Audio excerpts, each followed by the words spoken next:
ایکس رو به حذف ایگرگ تنها کردی؟ آره. ایکس میشه 1 به علاوه ایگرگ، یعنی هر جا ایکس دیدی 1 به علاوه ایگرگ میذاریم، درسته؟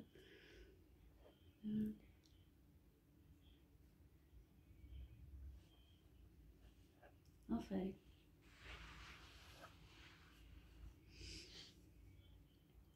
3 3 تا 2 خواهد بد نوشت. 2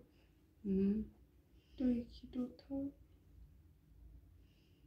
اضافه 2 ایگرگ منهای 2 ایگرگ خب منهای 3 یه جور اشتباه داریم میریم. منهای 2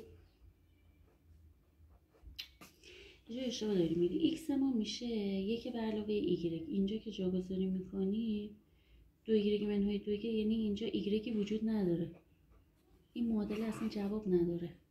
وقتی ایگرگی وجود نداره یعنی 2 مساوی 3 میشه؟ نمیشه که، مگه نه؟ چرا ایگرگ وجود نداره؟ ببین ایکست مگه 1 به علاوه ایگرگ نشد؟ تو مگه تو این جاگذاری نکردی؟ آره. میشه 2 در 1 به علاوه ایگرگ منهای 2 ایگرگ مساوی 5. درسته؟ این تو تک تک ضرب شد، میشه 2 1 2 به علاوه 2 ایگرگ منهای 2 ایگرگ مساوی 5. 2 ایگرگ منهای 2 ایگرگ مگه قرینه نیستن؟ اینا میرن. آیا 2 مساوی 5؟ نه. پس این معادله اصلا وجود نداره.